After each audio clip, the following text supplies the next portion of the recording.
Hey, good morning, good morning. Happy Thursday, everybody. Thank you for that gifted sub that went to EDF. Much love, much love. Welcome in, guys. Chat, how we doing? King was first, so much so that he beat Saribot. GG's, my guy. Welcome in, welcome in. Hey, babe, welcome in. EDF2, enjoy the gifted sub, courtesy of King. And thank you for saying thank you as well. We back? Yes, we are. We are back. I re-upped my sub last night before stream. I streamed most of 7.2, Seekers of Eternity. And I got a feeling we're going to finish it when we log in today. Because I had to go to bed, but the next quest in my MSQ log is called Seekers of Eternity. So it's got to be the one to finish off the patch. Looking forward to it. And once we do that, I'm going to watch a recap video of the live letter that went live at 5 a.m. my time. I got it booted up at the ready, and I can't wait to see what we have. What we have in store for us. Lady Crow, I have something to show you. Ooh, I bet it's art related. Also, GG's, I missed the live letter, so I need to know about it as well. Yeah, feel free to stay, hang out, watch, and catch up with me. Absolutely. I was live 2 hours before it went live, but I just had to go to bed. The EEP was taking over, you know? Will you be going over it first or after gameplay? I think I'm going to do it after I finish this quest, because I got a feeling this is the final quest of the patch, and then we'll go from there. I feel like you and Cryox will appreciate this piece I had as a side project. Okay, I see you. Yes, enjoy the ad-free viewing and the emotes. Thank you again for saying thank you to King for the gifted. Appreciate it. Roger. Acknowledge. Thank you very much. We're going to get into it. Everyone have a lovely Thursday. Thank you for being here. Thank you for hanging out. Let's continue the MSQ, and then we're going to watch the live letter overview recap video. Cheers, everybody.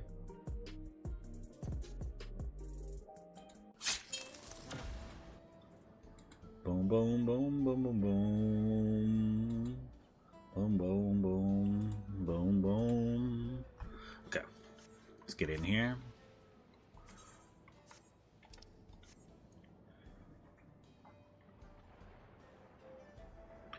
Alright, let's continue. Right where I left off. Boom, boom, boom. Let's do it.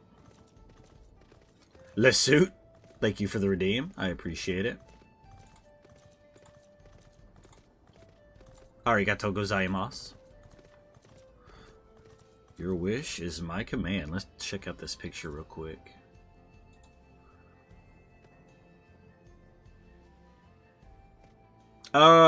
Please tell me that's not AI, bruh. No way. No way that's an AI picture.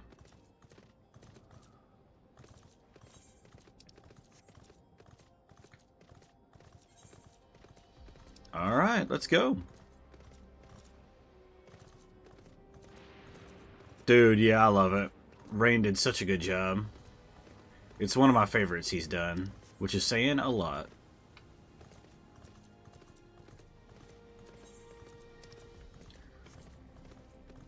Hey, yo. I was going the wrong way.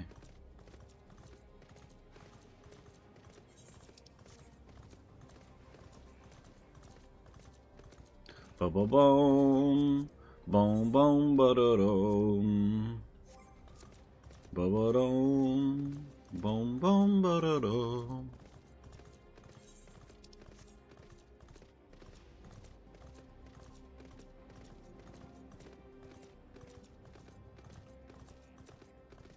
The Thunder Yards. We here.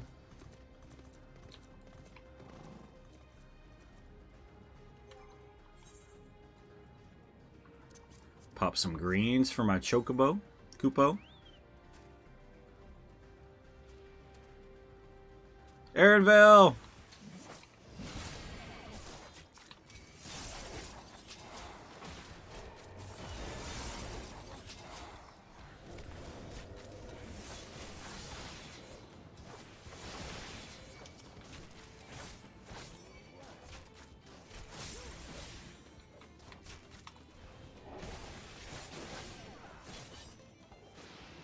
GG's little friend. Just pick him up.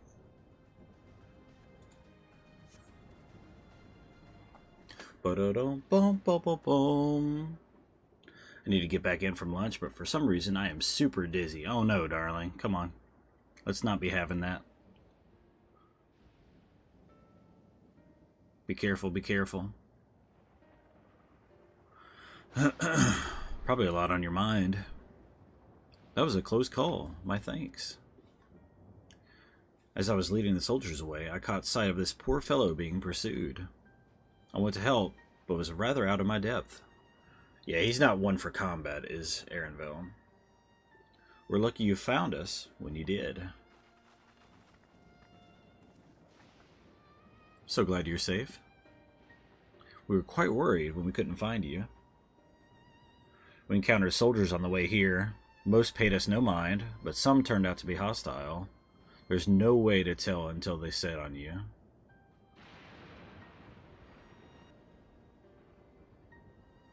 AI. Yeah. There's no way to tell until they... The ones here also attacked without any warning. If I hadn't been, we should return to the outskirts and take stock. Darling, please be careful.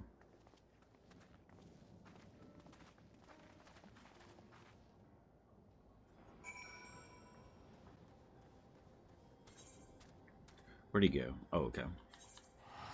He's just right here by the Aetherite.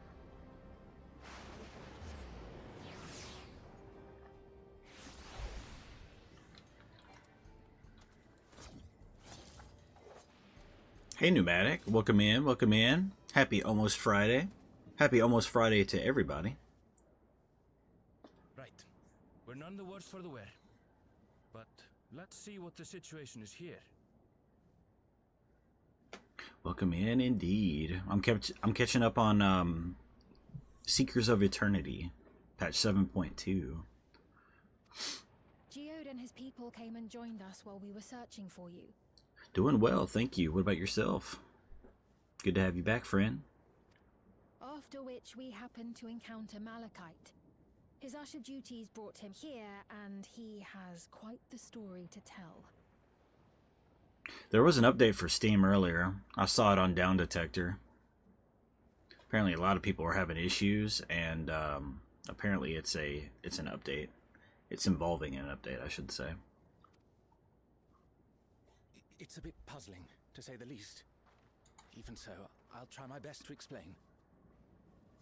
We're catching up on 7.2 right meow, everybody, and then I'm going to do some overview and coverage of the live letter. Stay tuned, because I have yet to watch it myself, so I'll be watching it live with you all.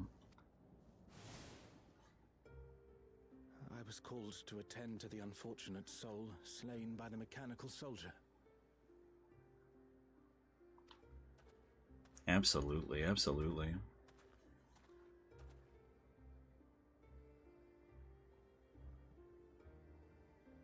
Yet, when I arrived, I found no body.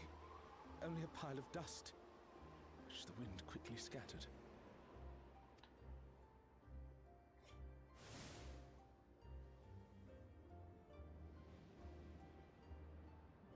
Confused, I questioned the resident as we speak. My goodness, yep. Cryox is hacking the residents. It's gotta be. Alphino had a similarly troubling report for me. Apparently, a riderless machine in the government sector came to life near a crowd clamoring for neo-regulators. Yeah, she's busy with comms, wink wink. Some of you know better than others. Thank you, thank you. It proceeded to mow down several citizens, causing serious injuries. This is a tragedy. We must go and help the people.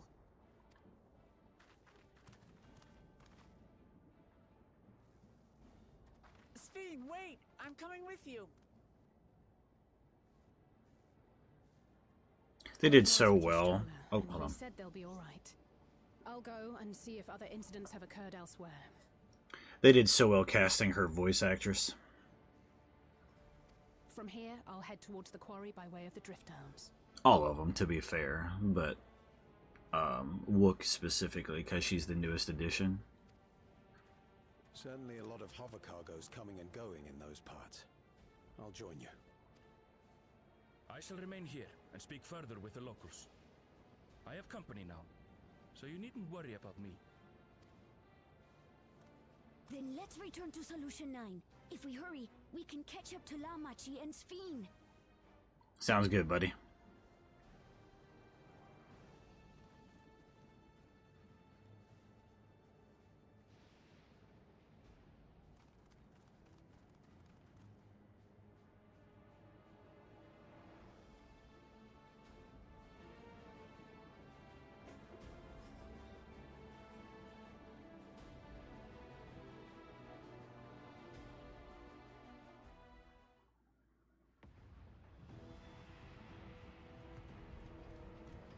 Oh my goodness.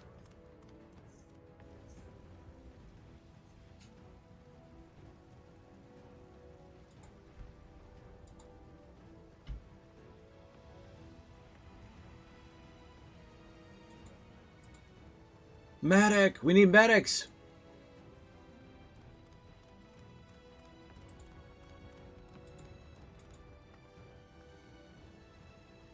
Sphene's gone on ahead. I leave her with you. Might be back. Let's hope so. Let's hope so.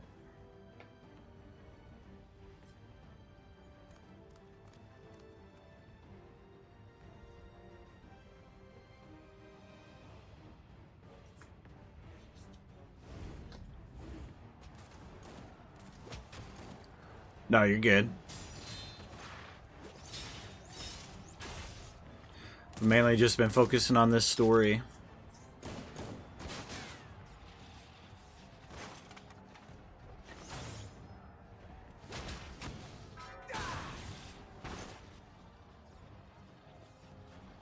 Everything seems goob now. Okay. I'm glad to hear that.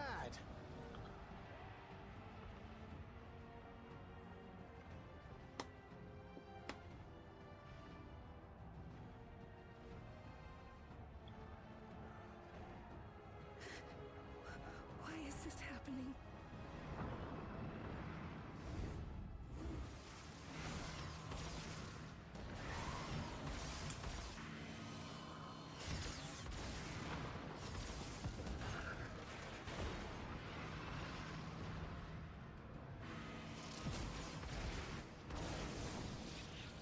Nuke 'em! Yes! Yeet. Surely there's a finite number of these things.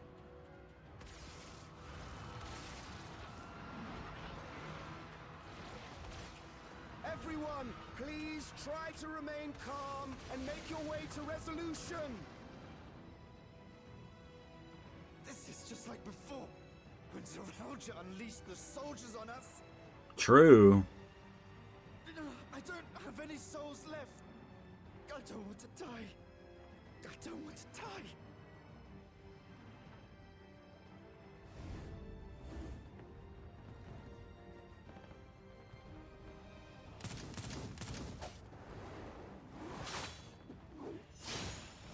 Nice.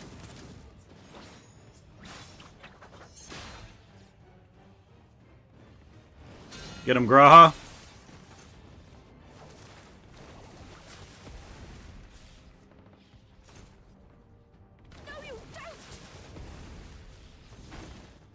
Are you all...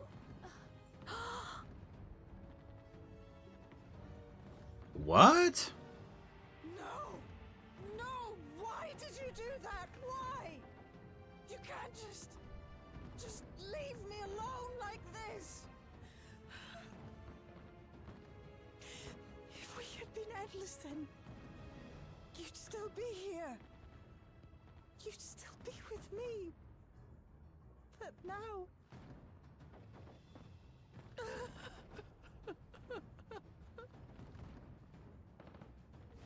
Damn.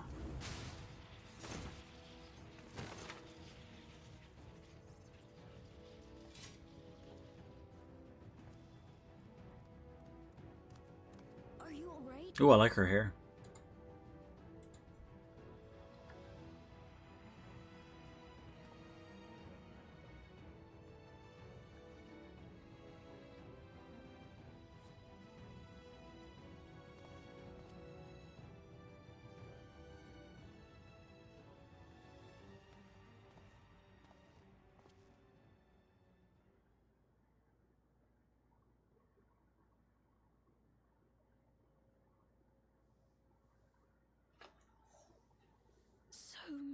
hurt.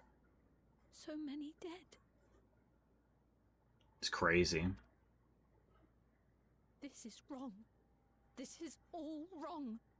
Thank you for the hydrate, darling. Everything seems good on my PC? Sorta? Well, hey, we'll take that. Maybe sorta will become normal again here soon. Thank you for the hydrate.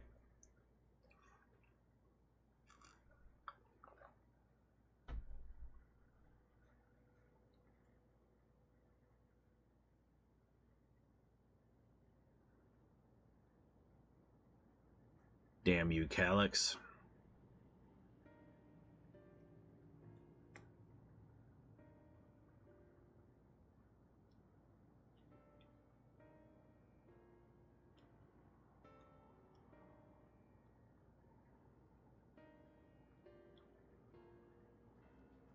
We're back, we're back.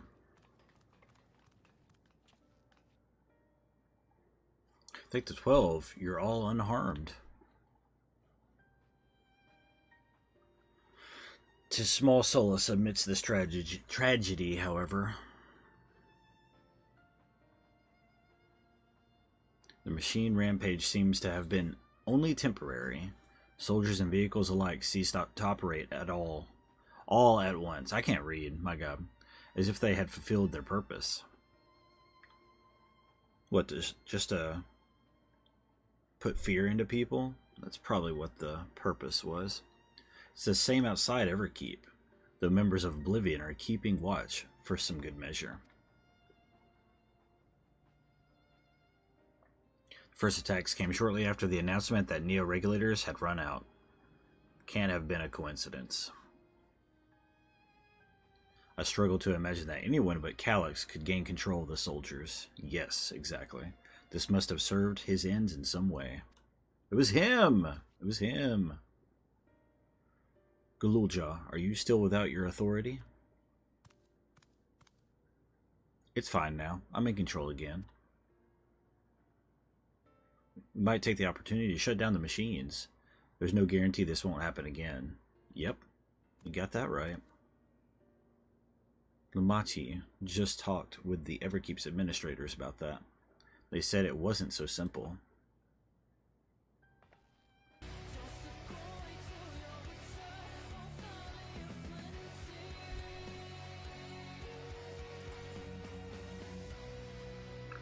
Joe, welcome in. Thank you for the coin toss. Welcome in, brother. Hope you're doing well today. Happy almost Friday, one and all. The mechanical soldiers don't only serve as guards, they also perform various vital tasks like providing medical treatment and managing food production. If we shut them down, we struggle to render aid to citizens, let alone restore their lives to normal. What up, my guy? Welcome back, welcome back. I made it so they can't use weapons anymore, though. Hopefully that makes it a little safer. Yeah, definitely. That's certainly a move in the right direction, for sure.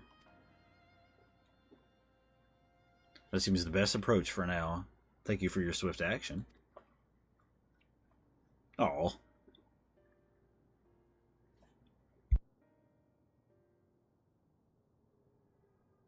If you haven't seen the live letter coverage, we'll be doing that after I catch up on 7.2.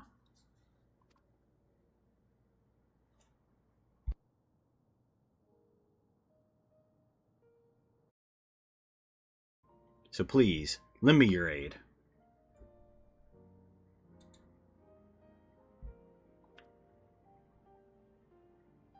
Boom, boom, boom, boom. Bro, what is happening? If this disconnected again, I'm gonna be furious. Oh, Sphene, you found the words I wished you said back then. Our strength is yours, Sphene. Together, we'll get through this. Let us split up and get to work. Might I trouble you to report to Shale, my friend?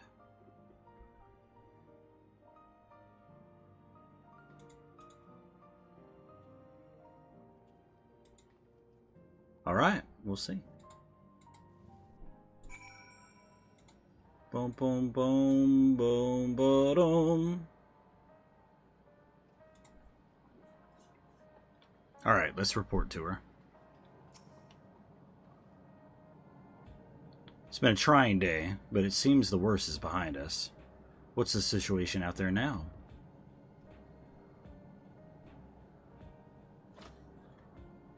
Yeah, no shit he used AI. I'm not even the artist, and I could tell you that by looking at it.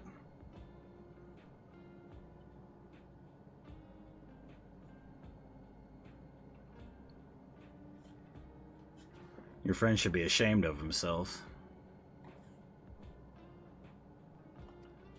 For the time being, I'll set our people to keeping a close watch on machines. I also have a mind to consult the authorities about enlisting hunters to our aid. I must regain my proficiency in magic. To that end, I shall seek advice from Ishtola and Alice. Good idea.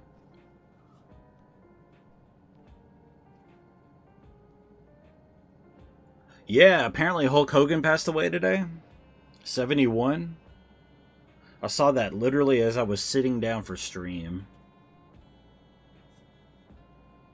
Among the books we recovered from the castle was a grimoire I once used. I hope to learn to wield it again, at everyone's side. As for the key, I think it's best that it remains in your care, though it means you will bear the greatest risk. He had a heart attack. That was bound to happen to him, of all people, for, well, if you know his career, you know why. I hate it, though. Rest in peace. Ozzy and now Hulk Hogan in the same week.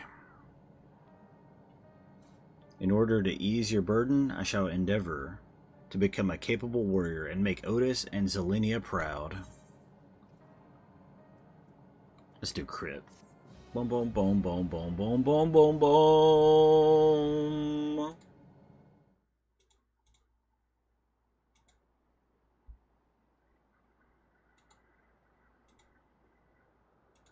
Very sad indeed. I'll be thinking of their families. Damn.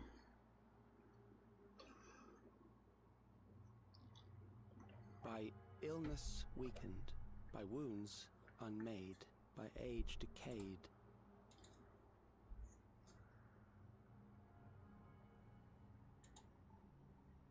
Such fragile flesh is worthless to us.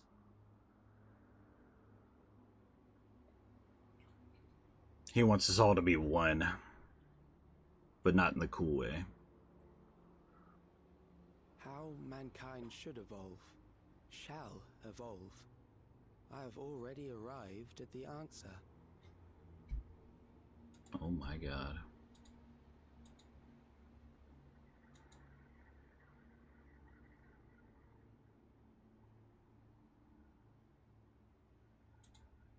The time is come to pose a new question.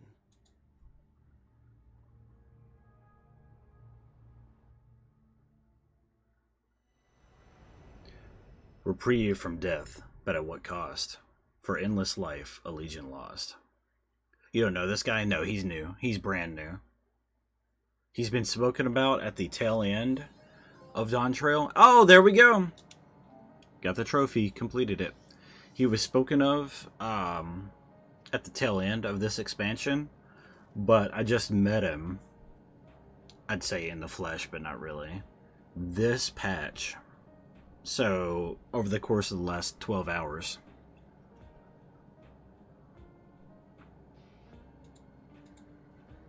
Boom, boom, boom, boom. Hey, Tater, I see you, I see you. Thank you for the lurk. I appreciate it. We're catching up. I'm guessing that's why you're lurking. Complete the main scenario, Seekers of Eternity. So now we're doing Zelenia EX, right? Right? I'd be down. I only died 3 times on the trial last night. Shouldn't be too bad. It was a fun one too.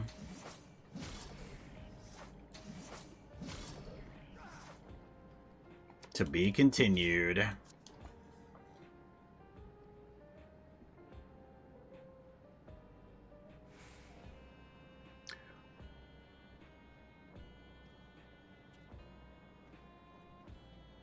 I'm trying to figure out how to tell you without spoilies.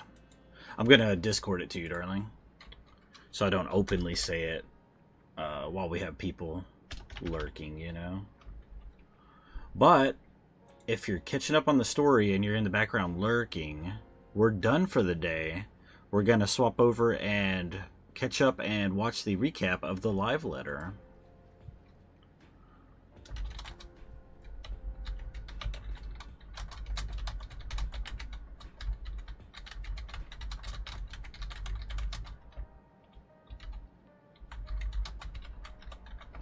Boop. I messaged you about it. The overcap.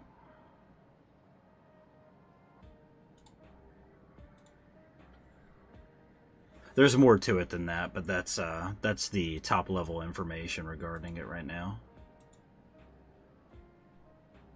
Message sent. Gotcha. I'll read that later. I remember in Walker, when I saw the words "to be continued" for the first time, you cried? Yeah, absolutely. Endwalker did that to me about, 800 times. So I understand. Shadowbringers too, but Endwalker in particular, dude, just had me a crying mess in the best possible way.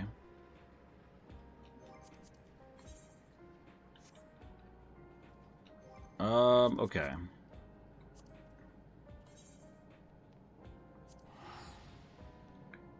Wait, hold on.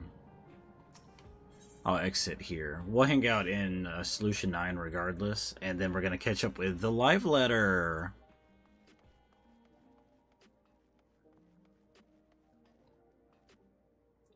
Boom, boom, boom. Boom, boom. Hey, there's Huntress.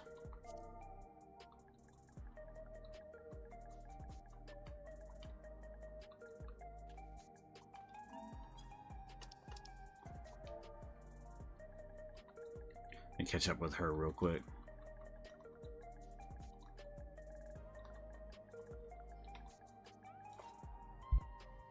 Oh, never mind. Let me exit the chat here. I was literally just messaging you. That's funny. Welcome in, friend. Welcome in, friend. I just caught up on 7.2. And now we're going to watch the live letter recap video. How you doing? Boom, boom, boom, boom, boom, boom. Gonna dance here. Which one is the one I like? Is it... No, it's definitely not change stance. Fucking up my character, bro.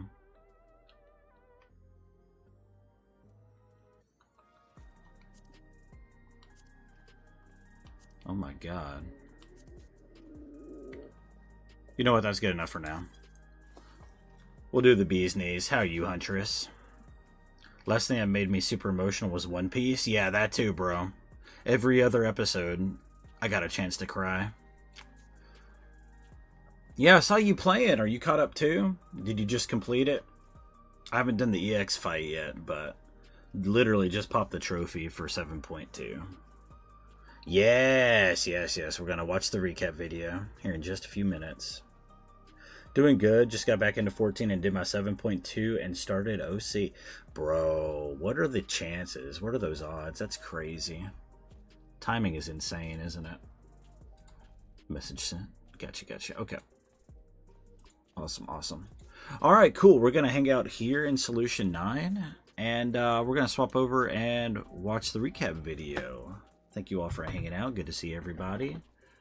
Let's catch up. Let's see what's coming up.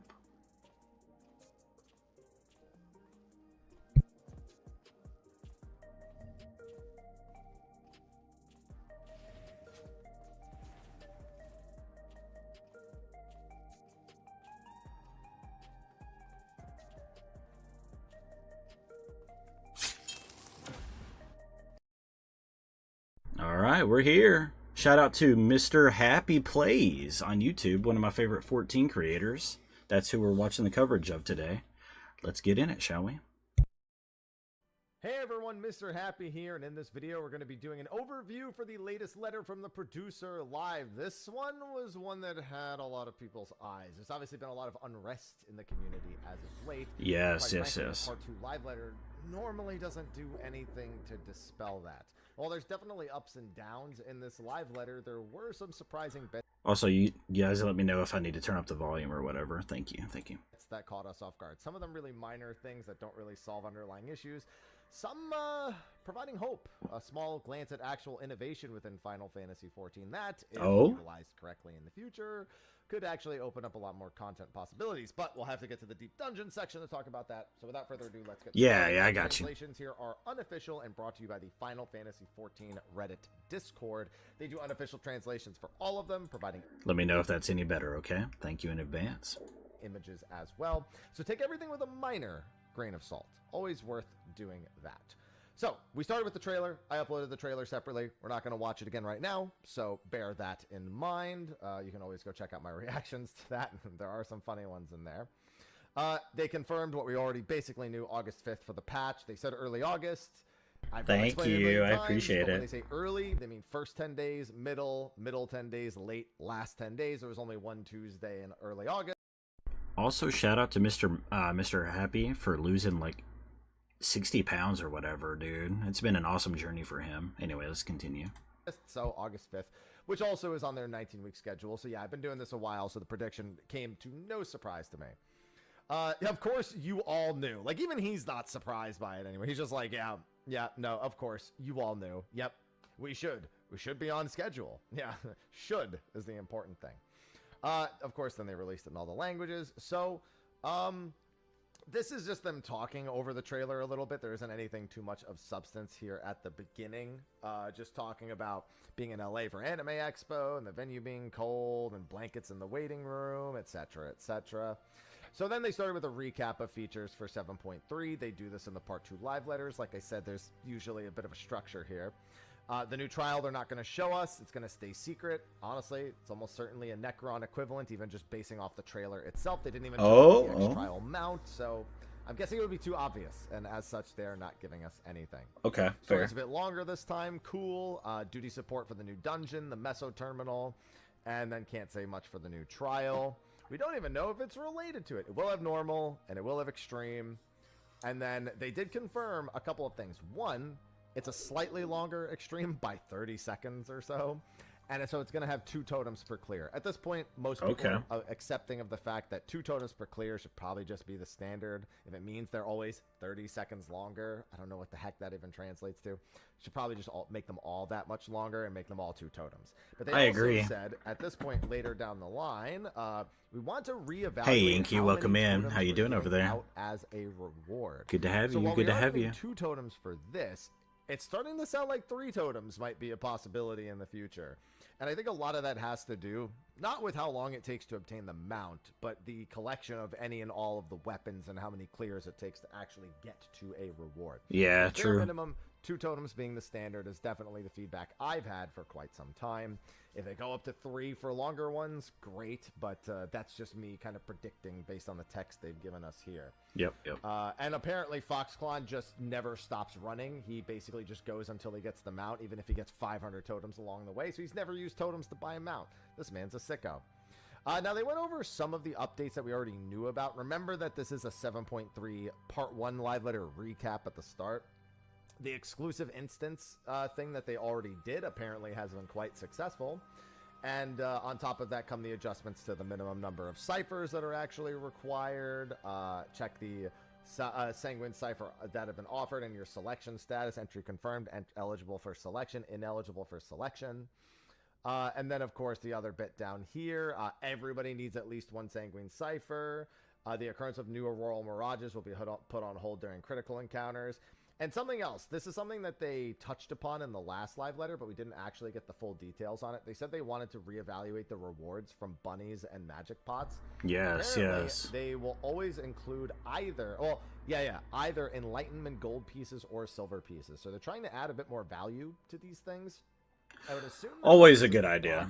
would be silver pieces and happy bunnies would be gold. But it seems to imply that it could be random which one you obtain from doing persistent pots and happy bunnies. But trying to add that value, because one of the biggest problems with persistent pots in particular is that you usually have to skip some stuff to go do them. So if they want you to feel okay about that, because you never really want to miss things on the map in Occult Crescent, they need to make sure that there's some sort of additional incentive. I myself have said they probably needed to add enlightenment pieces to that, and it seems that's what they're actually doing. So glad to see that. Good idea. It doesn't really fix the core issue with the reward structure on pots and happy bunnies. I don't think that it's still largely not good. I agree. Not to mention the bunnies, whole different story. Thank you for the lurk. I appreciate it. That's good to that's have just you. a couple of things added in there. Then they just showed us a bunch of the features. Echoes of Vanadil Part 2, which we now actually know all the bosses for. In my trailer reaction, we only saw 3 of the 4 bosses. We actually know all 4 bosses now because of the in-game footage they showed us later in this very live letter. The new Bayside Battleground Arena for PvP, and we saw some CC updates as well. The new Treasure Dungeon, which we will see some stuff for later. Seiryu Unreal, hopefully not as annoying as Suzaku was. Please and thank you. The chat bubble feature, as well as duty support for Cutter's Cry. Oh, thank God. Ears with the new headgear and expanded head. Option to hide Vera ears with new headgear. Interesting. Okay. I see you. I see you. We're making moves on a technical level, like you said at the beginning. That's nice. Gear support for Hrothgar and Vieira. From my understanding, option to hide Vieira ears with the new headgear and expanded headgear support for Hrothgar and Vieira. From my understanding, basically metal helmets won't work still with Hrothgar and Vieira, but most everything else will. That was my understanding. It might not be entirely off, but they specifically called out metal helmets as not working. So interesting. To call that out specifically tells me most. Well, that's half the gear. I have no idea why you would play Vieira and then remove the I don't either. Yeah. It doesn't make any sense to me. But if you want to, yeah. And something I had forgotten already, bangs will now display when wearing hood-type headgear. Again, Part 1 live letter. We knew that. We also know that we will get the new Cosmic Exploration 7.31 in that of Fana. They went over a bunch of adjustments they're going to be making to that in the Part 1 live letter as well. Better assessment of the reward structure, reason to keep doing it after you've actually completed your tools, etc. Always good. Always good. They don't really talk about it too much after that. Weapon enhancement for the Phantom weapons. Bad news. This was bad news for me. There are minor tweaks we did for the weapon upgrades. If you're in a rush, you will need to do a lot. If you're more relaxed, dailies will be, again, enough to get you the upgrade step. That's a light farm to me.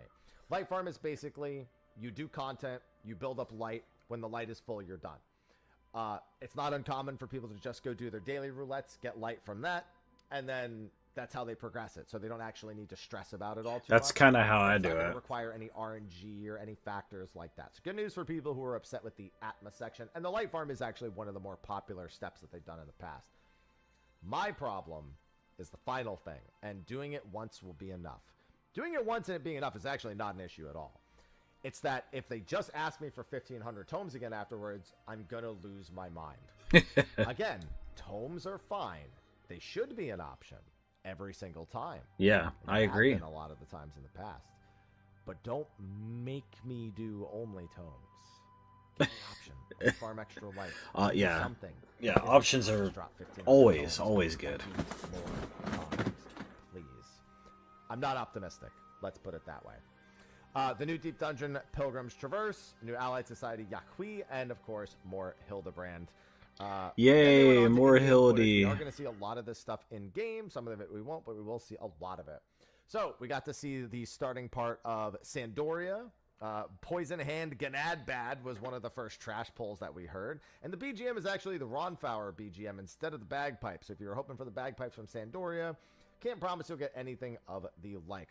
We don't see it here, but yeah, Poison Hand Ganadbad, one of the orc bosses, very popular one that used to exist in Devoy. Maybe I'll do a reference video for it at some point.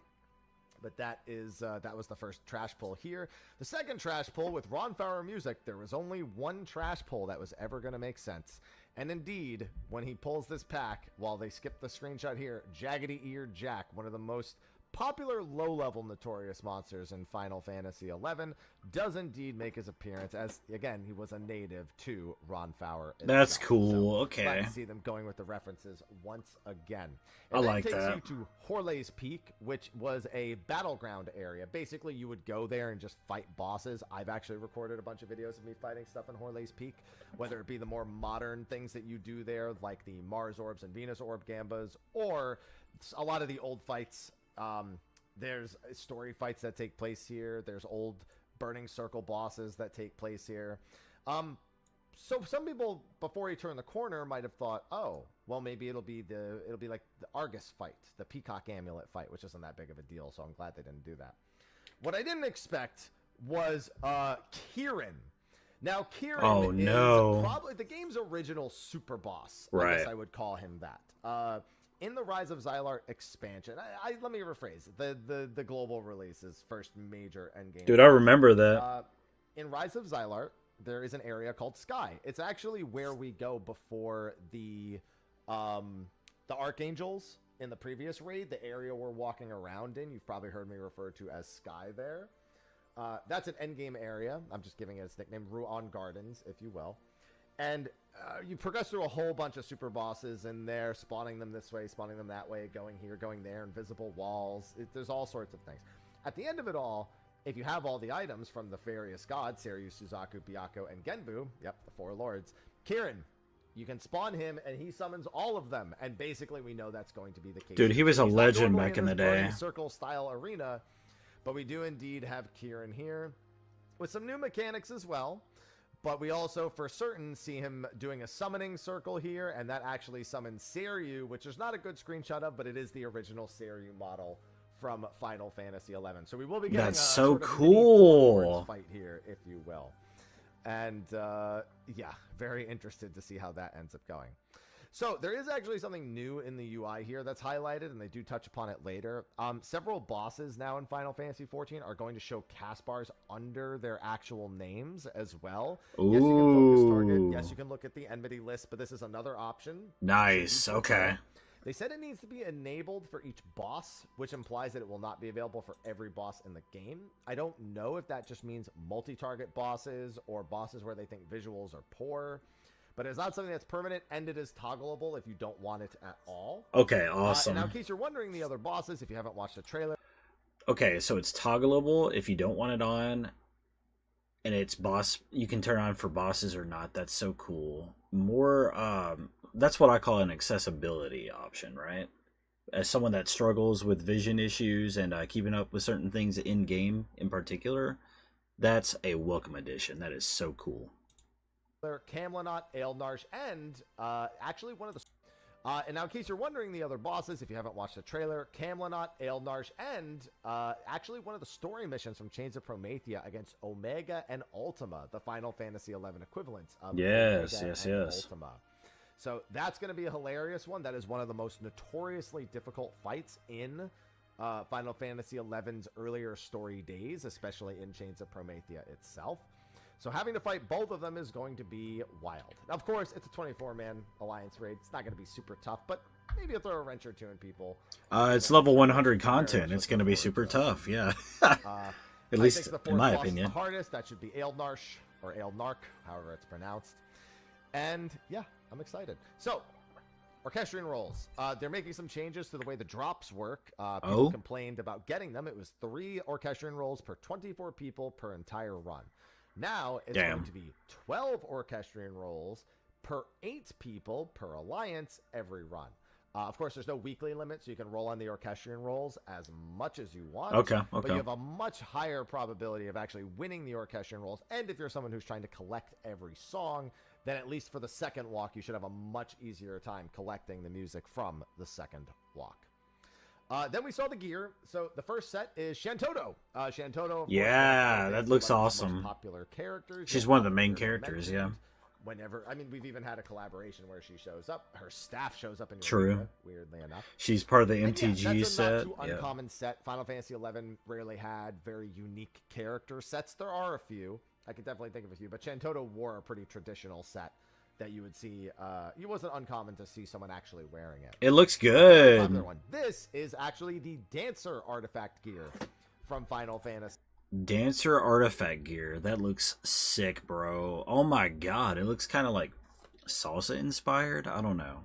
I dig it though. It looks nice. Woo. 11. So that's a very popular, but a very popular one. This is actually the Dancer artifact gear from Final Fantasy 11.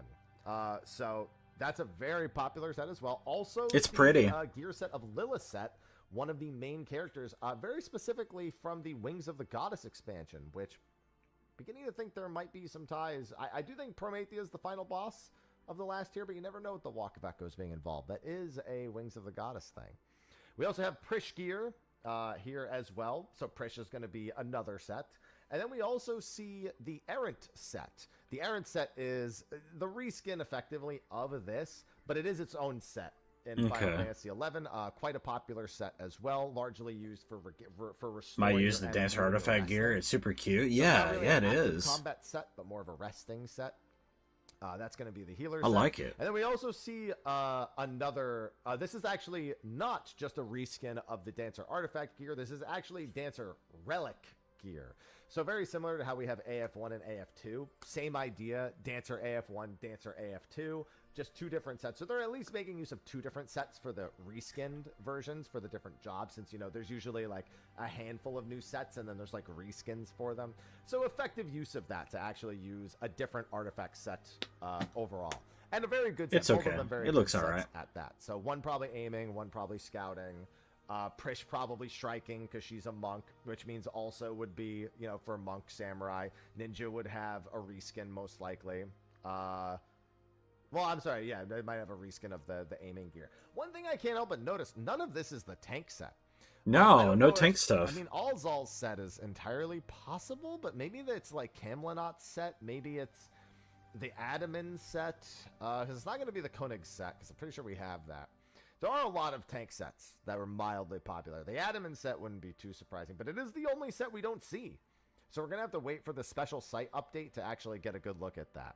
Okay. Then this has nothing to do with this. They showed this early. This is actually a PvP set, which take that how you will. Damn. We do get the PvP updates for the patch. I dislike Series 9 is PvP. beginning, PvP action adjustments, and new items available for trophy crystals. That's this set plus several other sets as well. Go figure. The new tiers, Omega and Ultima, they said this is actually partially being done to help with queues later past the beginning of the seasons. The beginning of seasons pop off hard, because people are climbing their ranks, whether it be for the first time or they're going back from being down-ranked to the new ranks.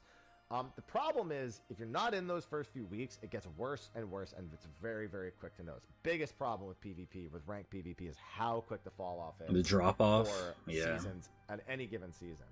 So the idea that Omega and Ultima are supposed to extend that life cycle really only sounds like it works for Platinum and Diamond, because I'd assume Upper Platinum and maybe Diamond can end up playing with Omega. I'm not big on PvP. What about you guys? And that's supposed to give them more of a chance. I it dabble. Also means that if you're in Ultima, but that's and about a it. Diamond player wins against you, they're just going to be like, Ultima, by the way. So we have our new Legend, by the way, meme. Then they also are adding duo queues, the casual matches. They are considering adding even more, adding 3, 4, 5. They said they're just open to the idea, but they want to start with 2 first. They're also adding a visual indicator for when medicine kits are going to appear, so you can play around that timer. Of course, there will be action adjustments and stuff like that. But probably the biggest change to PvP is the change of Purify. Purify is pretty much the I'm trying to save myself, but then you just die immediately after. Purify was the it's down, kill that guy button.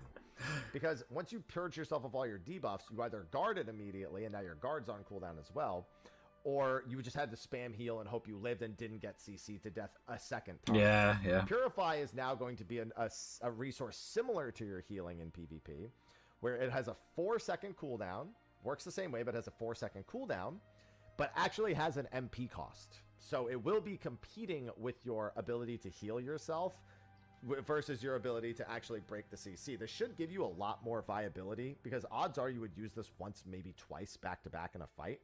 And also the resilience effect does last 2 seconds. So you have a 2-second downtime where you actually would have to get bursted down. but you can have a lot more short form resilience against debuffs and actual debuff cleanse, which should make for a mildly better experience for even the average player. Again, it's a major pain point, the Purify cooldown in current PvP. So glad to see this. That 1 second loss is still a very big deal, but compared to the 20 seconds you are now gaining on the recast itself, as long as, you know, as long as it works as intended, then it should be fine. Okay, okay.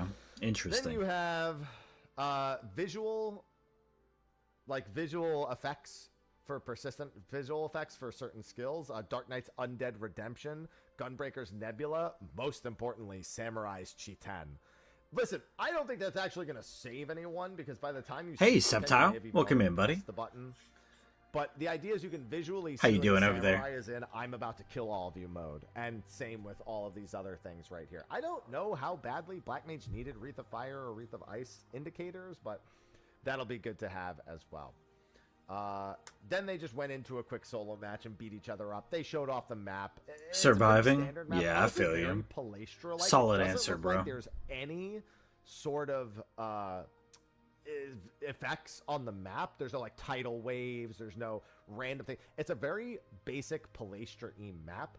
And there's a reason why the Palestra is one of the most popular maps in Crystalline Conflict. So this will probably just give people a bit of variety over Palestra without removing the Palestra, which does have the way that its speed lanes work and the way it's set up and the actual spacing. Very different in the Palestra. This is a little bit more claustrophobic. There's a little bit more line of sight that's readily available. No, but it's don't like just, any of this. It's just a PvP map. There's just no like random other things like fireballs and Bomberman explosions and wind and all that stuff that's going to be knocking you around. It's a neutral map. And so they just kind of mess around a little bit, show off some of the new stuff. Purify coming back up real quick. The blue aura around the Samurai for Chiiten. I want that gear, though. God, what a scam, dude. Then we got to look at some of the armor. They're going with casual glams for PvP here. And so you can see this set, you know, with the hoodie and the shorts. Oh my god, what? I think this... Holy shit, it's beautiful. Of course it's a PvP. Both of them are PvP sets. Are you kidding me, game? Dude.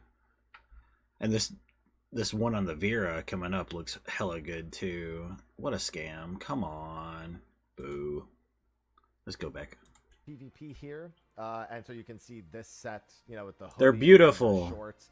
This set's probably going to be pretty popular. I think this is probably... This is the first or second set. The next set might be some... I love it. Set, Pneumatic. It looks so good. Going to be a pretty popular set, I have to imagine, right here. In fact, let me oh my god, screen real quick so you can get a better look at it. Probably should have done that with the earlier sets as well. I can imagine people are probably going to be very much yearning for that. They're also going to be very much yearning for I saw this and I was like, I think casual players who oh my god, I guess that's Gib, casual player. Gib. We'll probably look more towards that. The previous one and this one, but it's like a toss-up which one they might. Are you kidding me? 3 sets are amazing. And then you've just got the Catboy serving over here. Yeah, that's okay. That one's okay. Or two from Dancing Green. Again, more of the yeah. I'm not a glam. It'd be a good glam. My opinion on glam is usually just like, hey Kaido, welcome in, buddy. I'm indifferent. How you doing over there? Happy almost Friday. I just got caught up on Seekers of Eternity, patch 7.2, and now we're covering the live letter that happened just a few hours ago. So get in, get cozy. If you've already watched it, I'm watching it for the first time. Hope you're doing well over there. My sage could use that glam. Yes, all of these are gorgeous. Learning a thing or two. Let me back up just a little bit. Casual player, but people who are more glam centric. Oh, it's so good. We'll probably look more towards that. The previous one and this one, but it's like a toss up which one they might actually be more interested Very good designs. And then you've just got the Catboy serving over here, learning a thing or two from Dancing Green. Again, more of the casual wear. I'm indifferent. I'm not a glam person anyway, so my opinion on glam is usually just like, is it cool? Is it not? I'm indifferent. I am a glam person. Casual glams, I kind of look at them piece by piece and see, is that individual set good versus lumping them all as one. For PvP, it's kind of a strange thing for... Yeah, no idea there was a live letter. Yeah, it happened only about 6 hours ago or so. Yeah. It snuck up on a lot of people, actually. For me, I think they know that casual glams are very motivating for a lot of players, and so putting it in PvP seems deliberate. Yes, yes, it does. Give PvP the kind of edgier, kind of original, like Hellhound stuff we got. Like, that's my own personal thing. But I'm also not going to say no to these sets being added to the game, and and it gives people something to use their trophy crystals on, which that's is true, yeah. something that needs to happen a lot more frequently. So, but did they have to go this hard? That's all I'm saying. Then we got the new treasure dungeon, which I predicted. It's a slot machine. So he went into Vault Onerin, or One Iron, if you prefer to be an asshole like me, because I love saying, yeah, look, Vault 1 Iron. And then everyone's like, that's not how it's said. And I'm like, Vault 1 Iron. Vault 1 Iron, yeah. 4 Iron or 9 Iron, but that's fine. Then you can see the slot machines show up there. He zones in. And then you can see, like, it starts rolling through. And it seems like the big thing is you need to get, like, triple broken crystal to get ejected. And there is, of course, a potential for the slots to re-roll without you being exited. I wonder what the super, like, save me thing ends up looking like. Do they just spin out of control, or do the slot machines, like, I don't know how that's going to look. But Omega just shows up and helps you. And it's not just mini bosses either. We have, like a mini trash pull right here, where it's more like the door dungeons, where, like, there's, like, waves of trash, and then sometimes there's, like, a mini boss that's present. So you can see, like, here, this was the last wave of the mini bosses. And then they got the Golden Mandragora. They did also get a respin right here. The third one was a 1, and then it respinned up to a 3. So you can, of course, get those respins, and that can be fun as well. A bunch of gimmick mobs that you have to, they have to kill in a certain order. We know from the trailer that the Gill mob is is like a gilded gimme cat. Gimme Gill meow. Gib. You know, something like that. And this is what it looks like when you're about to be ejected. This is the, you have failed the slot machine. Yeet. And then they get kicked out. Then we get to see what the glams look like. Oh, here we go. These are like a new marriage glam. Sort of, or like a new, like, fancy dress glam, because this just reminds me of the wedding set, but yeah, a little little bit, and stuff like that. Maybe you could go butler with it, I suppose. But you have Black Butler looking ass. This is one of the sets you can craft with the new materials from the new treasure map, and then this is the cute, more popular one, I imagine. The dress. Not that looking dapper is a bad thing, but I feel like we have enough sets that kind of accomplish this at this point. Not that this one doesn't either, but I feel like this will probably be the more popular of the two, personally. I think they're both lovely. The Beastie. Then we saw the crafting and gathering sets. Bro, that's the crafting set?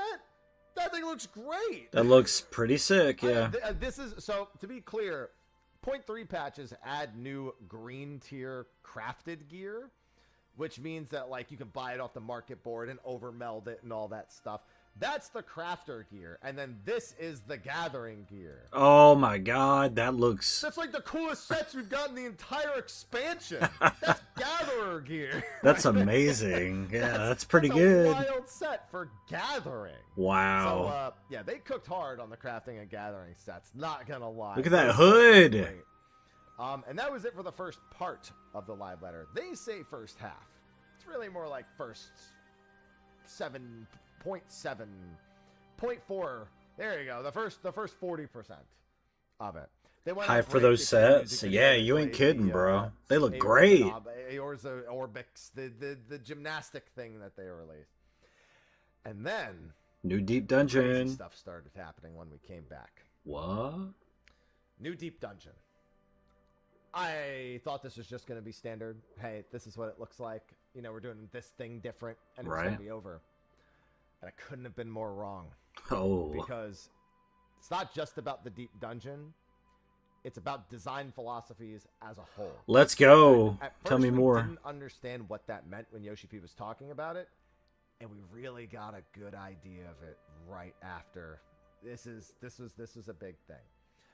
So Yoshi P actually started this discussion. Omni Pentacrafter Gatherer here. Let's go, dude. And first by saying, you know, what is a deep dungeon? We can skip all that. I have videos on that. I'm not going over here. But he said that there's things they want to change about 14 overall. Yes. And they're going to touch upon that while introducing the deep dungeon. Oh, that was a weird statement to start this with. And a little it really bit. Didn't make sense right away either. So we know that the deep dungeon is Pilgrim's Traverse. It's located on the first. And then we had this slide. A deep dungeon for everyone.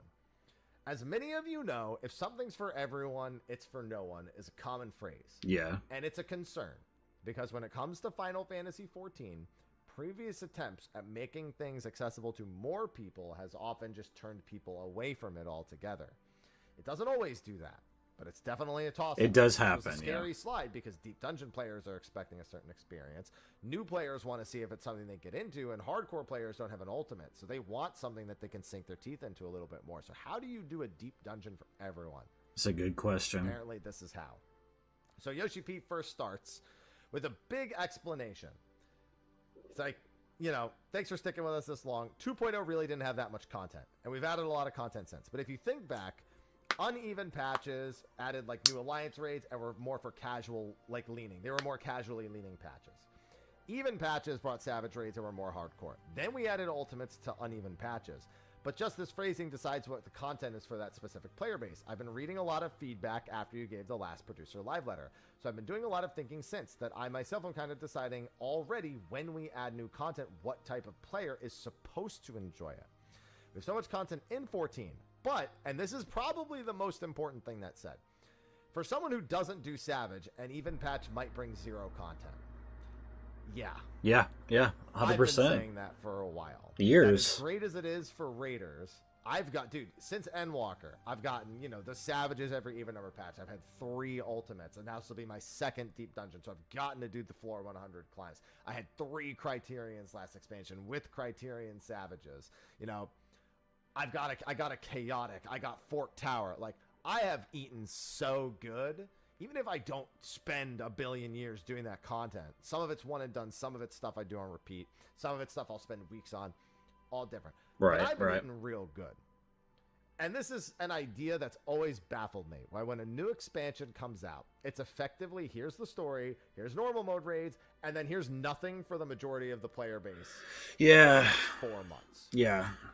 It's very, That pretty much encapsulates the concern that I've had with release cadence for individual types of content. Why waiting, you know, a year? it's so uneven, you know? Bows, any like an exploration content, Occult Crescent equivalent, is too long. Why a lot of the things they talk about during Fan Fest before the expansion take too long to get out because they just don't address the majority of the player base by giving something that everyone can eat at least a little bit. So he even says, when we're adding 10 types of new content, hardcore players might enjoy 3, casual players might enjoy 3, all-rounders maybe 4 to 6. It's rare to have someone who enjoys all 10. They're not saying they do 10 every time, but it's an example number. Right. So a design philosophy change I want to get is to show how there are different ways to enjoy the same content in a casual way or in a more hardcore way. Now, given this discussion was happening before Deep Dungeon, I immediately thought, oh, they're just going to highlight that you can solo it. Right? Like, we know that we did already know there was some new stuff. Like, they told us there would be a hard mode version of the 499 boss. And then there was the deep dungeon. I thought that was it. I was like, oh, they're just making sure that there's, like, you know, that little bit of extra for the hardcore to eat. Or, like, you know, the casual player base trying to get them to realize that it's not just, oh, hey, do 21 to 30 to level. I was wrong. So, shouldn't have done that. I still believe both sides need their own extremes. Definitely casual or super hardcore content is needed. Yes, Deep Dungeon, of course. for example, has a solo clear from floor 1, but that's an element that's basically non-existent for players that enjoy doing the content for a group of 4. Sorry for starting this in a more serious way. So now they start actually talking about the Deep Dungeon. And there are some very significant changes to the entire Deep Dungeon system. At its core, when you're in it, you're doing a Deep Dungeon. But all of the systems surrounding it, other than the entry and the actual objective, have undergone some degree of change. So we're helping Feowul. We're going to, you know, the architectural remnants of the first, on the first, Church of the First Light in Ilmeg. We're going through there, and we're going to figure out what's going on. So, first of all, need to clear floor 50 Palstead. We knew that. I still heavily disagree with that. I'm going to be releasing some new content on my channel to help people with that particular thing. Closer to the release of this, I will be doing carries on stream. They need to get rid of that requirement, or they need to really go back and update for the Palace of the Dead. They need to do something to, like, get that floor 50 clear, because it sucks as a new player. It just absolutely sucks. Complete the main scenario quest, Endwalker. Yeah, of course. Very specifically, only need Endwalker. Don't need DAWNTRAIL. Which is interesting, now that I think about it. Because, well, you need to be level 91. So, like, yeah, that's fine. Whatever. It just means Yeah, that you patch could content will get you theoretically there. finish Endwalker's story, get to 91, go do this, and get to 100 without ever getting to DAWNTRAIL. Which I don't hate, but just an observation. So now they start kind of explaining it. And at first this is like, bro, Yoshi P, we don't need you to explain a deep dungeon for the 4th time. But there's a reason. Oh, here we go. Start from the first floor and make your way to floor 100. Face a boss every 10 floors. They show off some of the bosses. We've got a Pride Bush. We've got Omega Mushroom. Oh my god. Omega, He looks whatever you cool, wanna call though. him. Pretty much standard stuff. It has its own gear progression system. You don't need any gear in order to enter because it has its own separate thing. We have big armed priest guy. And then same deal, you know, in Pilgrim's Traverse, you're automatically equipped with Ether Pool gear. And then you can also take out the weapons. Now, first I want to say, these are the best looking deep dungeon weapons. Oh, those look awesome. I'm not wild about the previous ones. Some of the designs Oh my are kinda cool. god. They're effectively giant light sticks. Light sticks, yeah, or they look like take the windows out of a cathedral and craft them into weaponry designed based on Final Fantasy XIV's weapon design. And there you go. It's like beautiful. Especially that bow from the Bard. Let's go. I love it. That have no like they're just they look like you just stripped all of the textures and just made it glow. And it's like, yeah, that can be kind of like that does achieve a certain aesthetic. Yeah, yeah. They don't feel really aesthetic to me. I agree. These I are agree. stained glass weapons that are way more interesting and unique to me. The sword, the shield, the Astro Globe, the bow. Couldn't these agree already more. look way better than the other deep dungeon weapons. So, point there, but that's not that big a deal. Like I'm like I said earlier, I'm not a big glam guy. I need to know about the content, right? Oh, no, I don't want to zoom that far in. Sorry. So, then there's an initial quest that you finish by beating the floor 30 boss. So if you just want to do the story quest, like there's that, and then there's like a story expansion if you want to go further, so you fully understand everything. But the initial quest has been completed. So previously, if you wanted to go past floor 30, you needed to be in a fixed party from wherever you started. Floor 1, floor 21, whatever. Those were both the starting points. But now you can actually do a matched party for the whole 100 floors. Matched Okay, party that's is cool. basically Duty Finder, but for deep dungeons.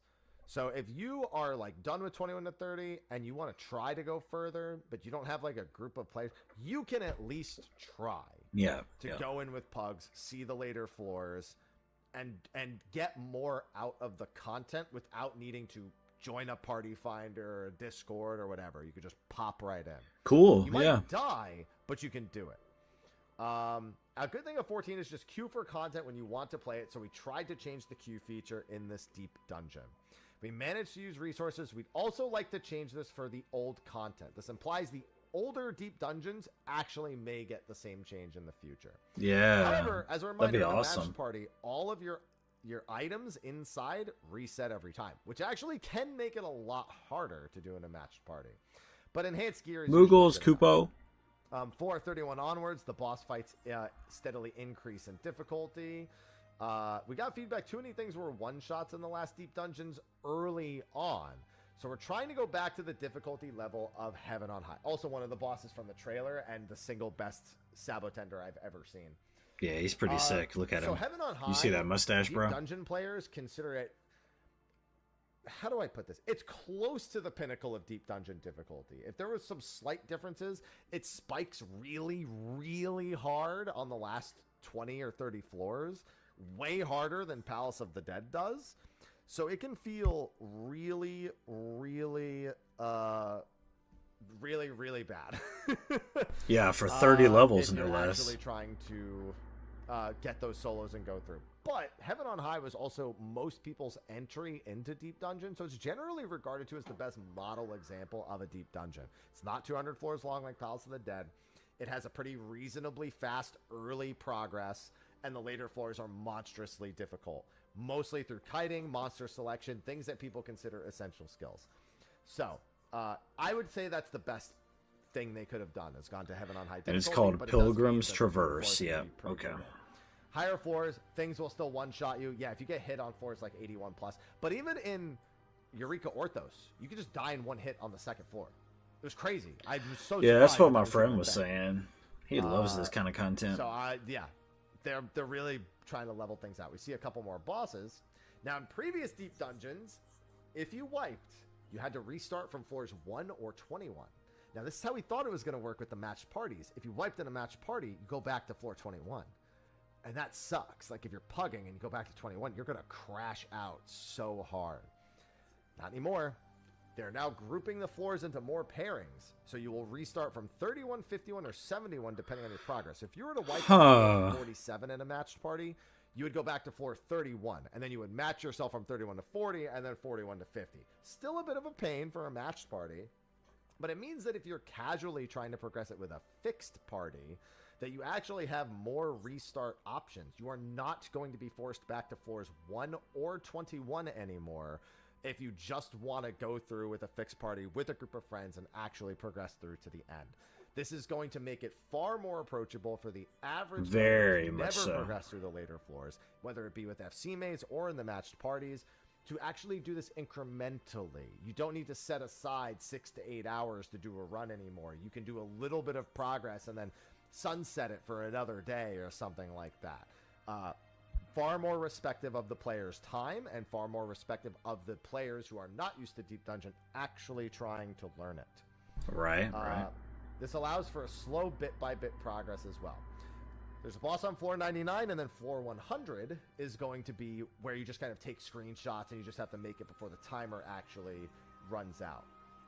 So, there's a new duty that is also being introduced, and this is where things start to get crazier. Not quite yet, but it's getting there. When you reach the floor 99 boss, you will actually unlock a duty that lets you just queue for the floor 99 boss. Now, this won't progress your deep dungeon. This is literally a totally separate instance.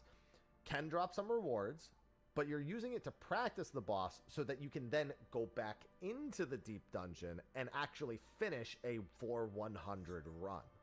So you don't have to constantly go from 71 to 99, wipe, 71 to 99, wipe, 71 to 99, wipe. Just practice. If you're like, okay, I'm going to do it, practice the 99 boss, then go back in and actually finish. But it's its own separate duty. So I'm totally okay with that as well, especially with what's coming up a little bit later. Smart design choice. Floor 100, but because it even has rewards tied to it, it might be okay. So think of floor 99 as another checkpoint. This is the raid fight. Oh my god, that is scary. This is the floor 99 boss right here. Woo! And then it just says everything here. Unlocks at floor 99. You can challenge it as much as you want. Talk to an NPC, it'll take you in. You can even challenge it solo if you're practicing. You can do it solo. Wow. Dungeon run. You can do that right there. And valuable rewards may drop on rare occasions. That's going to be important later. After honing your skills, return to the deep dungeon and discover what awaits on floor 100. Now, they're also adding some challenge log objectives. A challenge log for basically completing every set of floors. There's a challenge log for beating floor 20, floor 30, floor 50, floor 70, and floor 100. These are weekly because they are challenge logs. The floor 20, 50, and 100 runs give you luminous oils, which they said can be exchanged for rewards. We were never given an idea of what those rewards are. They'll probably reveal them later. Like these are the same as the ether grip abilities to take the weapons out. So there's something else that they're probably used for. They're also not... Sorry for lurking, trying to fix something. No, you're good, dude. All good, all good. The same as the things you would use for Besides, potions, for example. We're covering super nerdy shit about the game right now anyway, so all good. Maybe you can buy shards with these to then use on potions as an option, but there are some rewards behind doing the challenge logs. There's also Blessed Hordes, which is a new tier of Accursed Horde, which is from Deep Dungeon, that we'll touch upon a little bit later. So there are now weekly objectives, more floor breakpoints, the ability to practice the floor 99 boss, as well as, of course, solo achievements for soloing up to floor 100. I don't know if you need to do it in one run. We don't know if you need a flawless 1 to 100 run, but we do know that the scoreboards, which is something for hardcore Deep Dungeoners that do actually compete for scoreboard placements, they will need to start from floor 1. So even those hardcore scoreboard-seeking players will have a gameplay option. Hey, Sonny, welcome in, welcome in. Away from anything else, something David. Let me pause real quick. I just beat Seekers of Eternity. Just popped the trophy for 7.2. And now we're catching up on the live letter from this morning. I hope you're doing lovely, and I hope work is treating you well. Thank you for being here. Thank you for the lurk. Enjoyed something they'll continue to enjoy. And based on some of the stuff we saw earlier, they'll probably have a better time here than they did with Eureka Orthos. So then they showed off some rewards. We have the Pride Bush as one of the rewards. We have the Trio Mega as one of the mount rewards. We also have a Chandelier. This is actually called the Votive. We'll see these later. That is also a mount reward. Then they showed us some other things. They showed us a non-deep dungeon mount. It's really hard to see in the screenshot, but it's the hoverboard from Cosmic Exploration. You know how when you take the pathways, the shortcuts, it's that hoverboard. So that's probably a Cosmic Exploration reward. And then, of course... Oh my goodness. They understood they hit gold. Oh my goodness, he's adorable. The fact that they turned that around in one patch tells me they had no intention of doing this and just decided. There's no way they knew that they were going to be doing a Yan mount this patch. They definitely just decided that after seeing how popular. You can't convince me it's any other way. Cute. I'll consider them liars. We don't know where the Yan comes from. There are several options. For one, treasure maps, of course, are an option. Fox leaves are a very real option as well. Gib, yeah, Gib. Look at his eyes. But it could be bicolor gemstones. It could be gathering tokens. I don't think it's those things. I think it's either treasure maps or Fox Hollows. If it's anything else, we'll see. But there's a Yan mount. He's cute. Get to it. Gib. Yeah.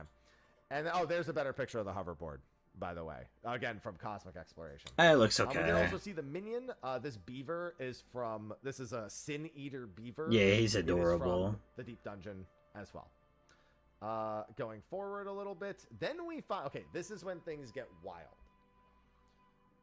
This was when it got wild. Yo, she's spooky, chat. Quantum difficulty. At Wait, first glance... What? Quantum difficulty? What the hell is even that? Hoverboard? Yeah, it's kind of mid in design, but the whole premise, the concept of it, coming from Solution 9, I love. It just looks like a piece of fucking plastic, though. Maybe it's just a skeleton and we'll get nicer ones down the line that they can, reskin. So maybe it's just a start of even better ones to come. And I'm all here for that. Now, what's he saying? At first glance, we went wild. This was when it got wild. The final verse, quantum difficulty. At first glance, we went, why would you make another? Just call it hard, call it savage. Yeah. Call it whatever you're going to call it. Why would you call it quantum? There's a reason. Because it is a brand new type of difficulty that is adjustable by the player themselves. What? So, quantum can only be entered by using offerings, which are rewarded initially from the Floor 100 quest, so clearing your first 100 floors, and then can be earned through accursed hordes, or it says actually down below, I'll look at that. I think it was like accursed horde, or you can exchange for them. Offerings will only be consumed upon successfully defeating the boss. Okay, that's cool. Eminent Grief, and opening the treasure coffer that appears. So the final verse, Quantum, this is the duty, but the name's boss is Eminent Grief. So, you need... Oh, and this is only challengeable by a party of 4. You can use the party finder, but only a challenge of 4. So, you need to put in at least 15 offerings. Every player who's entering, all 4 players, 15 each. 15 offerings. When you beat the Floor 100 quest, you're given 40 offerings immediately. So at first you're like, I can do like 2 in some battles. Like I'll need to go get 5 more offerings. Yeah. So it can be traded via the market board or found from the Accursed Horde. So they can be bought and sold for the entry items. So everyone can easily go and challenge with 15, but then if you want to do more, you're going to have to go in, do horde runs, which I actually think will probably be...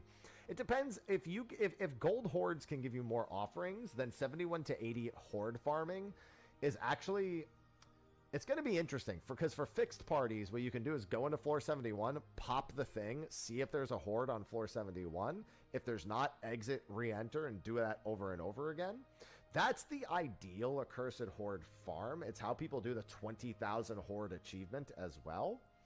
But if you're just doing casual runs, it means stopping to try to get a Horde is not the worst idea either, because these offerings, you're either going to use them or you're going to sell them, which is probably going to be a good thing for those looking to make a little bit of gil. Yes, absolutely. But you can offer as much as 40. It says at least 15 offerings are required, but you can offer up to 40. There are 5 different types of these offerings: sacramental spirits, spices, grains, lights, and lilies. And you can use up to 8 for a total of 40. But why? That's because the quantum difficulty allows you to customize the actual encounter that you are doing. That's wild. If you offer 3 of each offering, you get a very balanced menu like you're seeing here. I know it's a little cut off, but on the left side, it says max HP and fire damage. So those are the 2 you can't see. I mean, I guess if I just do this, you can see the whole thing. So if you do 3 of each offering, you get a very balanced boss that looks like this. It's got the intended amount of health, and it does like the same damage. Like there's no mechanic that really stands out, right? But you could also offer 0 HP offerings, maybe an extra physical damage offering, but like 8 light offerings, and get to like 1 mechanic is insanely much harder hitting, but the boss is made of paper, so you can actually kill the boss super quick. Or if you offer all 40, as you can see on the right hand side, you can buff all of their stats to max. Whoa. Now, on the surface, that's like, okay, so the boss will hit harder and have more health. I mean, cool. I mean, maybe that'll like be significant. You'll have to care about MIT more. You'll definitely need to know your damage rotation. But who cares? Like, right, it's just buffing stats is not interesting. They agreed. So the mechanics also change when you start maxing out offerings. Jesus. The more offerings that you actually offer, the more the boss mechanics change. And at 40, they've said it is a considerable challenge. Experiment with different combinations. Once you clear 100, you get 40 offerings. So give this a try afterwards. And if you can clear with 15, you might want to go back in and try a little bit more. I'm not saying which offerings change which stats just yet, but you'll know when you start using them on the boss. With 40 offerings, this is more difficult than the fourth floor of a savage fight. Oh my god. The fight length is shorter, but some of the mechanics with 40 offerings will be ultimate level. Wow. Oh boy. Cool. Even enough to have a race here. And if you clear with 40 offerings, you actually get a title. Oh, that's cool. That was definitely not on my bingo card. Let me tell you. I did not have that on my bingo card for this live letter. I don't know if you're the hero, the forgiven hero, forgiven legend, what you are. I have no idea. But what I do know is I'm doing that. Now, they did also take some time to confirm they are working on variant for 7.4. People have been wondering where it is. I've been saying I think an even numbered patch would be best for variant and criterion. They did confirm that they are working on that for 7.4, but they're also trying to improve the possibilities for different play styles for their players. Their goal from that same quote earlier, if we add 10 contents, I hope players can find 7 things to do. Clearly, this quantum thing is not a one-off. They want to look at ways where players can approach something at various difficulty levels that may be more suited to what they actually want to attempt. If you are someone who likes doing somewhat harder content but isn't really super comfortable with like a super savage ultimate That's level me. fight, That's me. then you can come into this and try a bunch of stuff with the different offerings. You can try a solo climb through Deep Dungeon, or you can just go through with your friends, whether you're casual or someone who likes somewhat harder content. If you're a masochist and you want to go all the way, then you have this 40 offering challenge, which I'm hereby dubbing a Q40 run.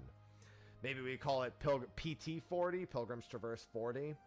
I don't know, our final verse 40, FV40, FV15, FV20, FV40. The community will pick one and we'll end up going with it, because if this isn't the last place we're going to do Quantum, we might as well start coming up with a good abbreviation system for it now. FV40 is probably the thing to actually call this. And so it sounds like we're going to be seeing a lot more of this. This is the kind of thing people wanted to see and people were honestly waiting till I was waiting till 8. I was gonna have to wait till 8.0. I wrote off anything like this ever happening. Yeah, man, me too. That's crazy. Even Yoshi P goes, you know, I understand when the feedback is why now too slow, but we need to start somewhere. True. I mean, at this point, you really do. You can't go back and do it with everything else. You might as well. Yeah, dude. You got to start. Now, in terms of the reward structure, Blessed Horde, again, the top tier Horde above gold. Final Verse can occasionally drop it. That's the practice fight against the floor 99 boss. Quantum will guarantee Horde drops proportionate to the number of offerings made. I'm going to guess 1 per 5 offerings at best. Probably not 1 per 15 and probably not 1 per 10. I'm guessing 1 per 5 or 1 per 8. Either of those I wouldn't be too surprised for. And then, of course, you can also get them through the challenge log like we went earlier. These have a number of valuable rewards in them.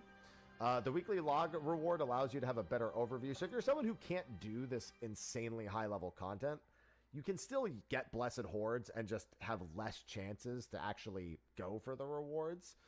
And, yeah, so in terms of structure, realistically, the title is the thing that you're after the most. Oh, for sure, and yeah. Offerings going into that. I am a little concerned that Hordes are not enough. I don't care what's in them.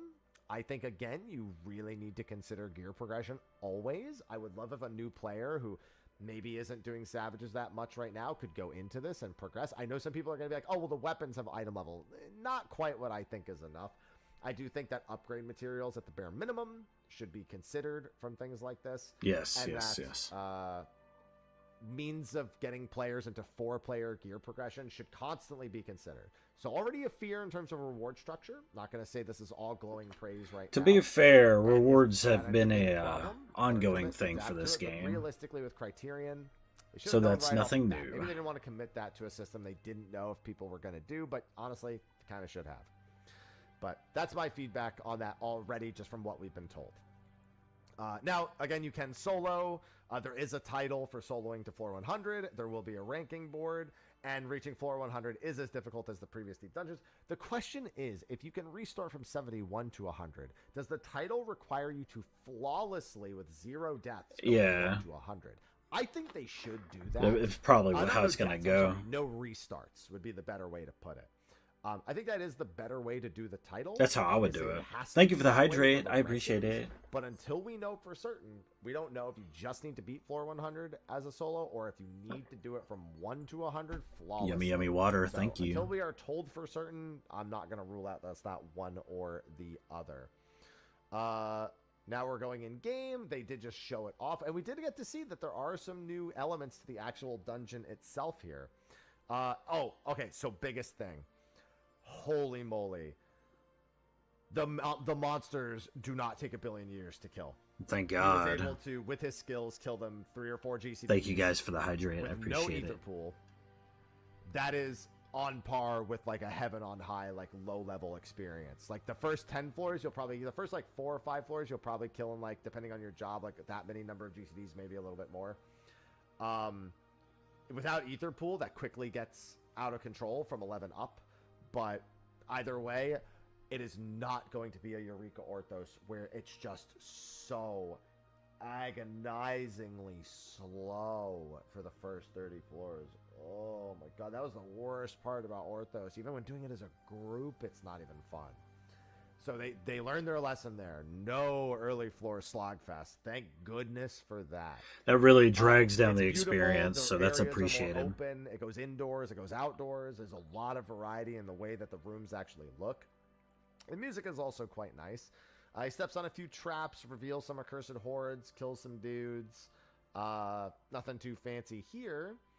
And he goes through a couple of floors that way. Traps, fighting enemies. Oh, and then he gets to the votives. Now, votives are a brand new mechanic to the new deep dungeon. Yeah. We've never had an icon added to the map. Votives basically are gambas for buffs or debuffs. On the first 30 floors, votives always provide you with a beneficial effect. After floor 30, 31 I should say, they have a chance to give you a negative effect as well. Ooh. Why you would do this? A, because it's fun. B, yeah, people variety. who do solo Spice. point runs, these will probably reward a substantial number of points. So players will who are competing for leaderboard status will almost certainly always still be use tempted to these. use Yep. on floors 31 plus. So this Why is wouldn't you? both a really good thing for a casual player, especially for the leveling floors, for the early floors, but also something that's going to appeal to the really hardcore deep dungeoners who are always putting things on the line, their strategies, how much they calculate, how many risks they want to take. It's going to be for them too. So he uses the votive, and it tells him that on the next floor, he will have an additional effect. When he goes to the next floor, he actually ended up getting lifesteal. Now, I want to take this opportunity to remind people, the votive effect is actually shown on the screen right here. This is what cannot be negative on floors 30 and below. He did get a no item roll on the floor that is irrespective of the votive. He did also get a max HP increase. But this effect apparently ended up being lifesteal. So awesome. He now has, for this entire floor, he now has lifesteal. So that's what he ended up doing. He then went up to the next floor and simultaneously used his dev cheats to give himself a full inventory of Pomanders and one of the new systems, the Juniper Incense. Juniper Incense summons Feoul to help you in one of three ways. We were only really able to outright... Well, that sounds awesome. One of them is Feoul being a full floor wipe. Basically working the exact same way that a Magicite would have worked in... the previous floor. So like you can see in Heaven on High, she nukes the entire floor and it causes a full floor wipe. Yeah. Cool. You can see they have the invincible effect right here. You see Feoul doing Titania's ultimate. And then there was one that also increased max HP and MP. The first one, from what we could discern, looks like it gave Serenity. So it removed all positive and negative effects. So it removed his max HP, which was his only effect at the point. It revealed the entire map, and it also probably removed all traps. So it seems like an ultra floor reset, but then she kept following him around. It's like a limit break. It does all the things. Helps you in combat, heals you, for example. We never got to see... Crazy sounding. Pneumatic says, okay, I'm going to finish getting ready for my date. Take care. All right. You guys have a good time. I hope it goes well for you. And fill me in when it's done, okay? Have a good time. And I'll talk to you later. Thank you. That in effect. So there still might be a little bit of mystery since we know that there are supportive options specifically. Ash, thank you for the resub. Much love. Yeah, welcome in. Welcome in. Pomanders, the treasure coffers, 10 months. Thank you so much. Glass fragments, Juniper Incense, Pomanders. Happy almost Friday, by the way. All that stuff. The Juniper Incense, as you can see here, this is the Feoul one. Powerful attacks or supports through the current floor. It's just a couple of different things that it does there. Now we get Etherpool Glass Fragments. These are normally used in order to obtain potions to make progression smoother. Hey, friend. Whether it be solo or the group, having those extra potions is nice. They can also be used for framer kits and an actual gear set here. So people thought, why another Dapper gear set? There's a lot of Dapper, yeah. To the boss from the level 73 dungeon. That is Ank's outfit from the Don Meg, the dungeon. Duh. Outfit, basically, the very dapper Floth outfit. And it's looking pretty swell, if I may say so myself. The Accursed Horde can have things like the Pride Bush, a Feoul minion, which we did get. Cute. Right here we have blow-ups of all of these. Gib. So there's the Floth outfit right there. Looks nice. And then we also there's the Pride Bush right there. And then how are things? Things are going well. What about you? No, Tings is okay. Big feather. We like Tings around here. Right huge feather on the hat. Huge feather. I like it. I was told Feo is angry that they haven't been turned into a minion yet. Now, that was the last thing they showed us in terms of content updates. The quantum thing, really important. Really excited for that. And especially if it shows a change in the way they want to develop for the game in the future. We have never really had that expressed and shown to us in an in-game function ever. Yeah. So when people demand for innovation, that's at least a layer of it. There's other pieces of the game that need a lot of help. Just about to hop on. So we'll see that's awesome. So I finished 7.2. I don't know if you're on parity with the game right now or not, but I just finished Seekers of Eternity, and now we're recapping the live letter from this morning. We're at the end of it now, too. Is shifted to places like the friends list, free company, all the social features, really. But I like seeing the mentality. We just need to see it go more Yes, places at this I couldn't agree more. And for some of us, the live letter was kind of over after this. They actually had more to show. And apparently Yoshi P was going to Taiwan the next day.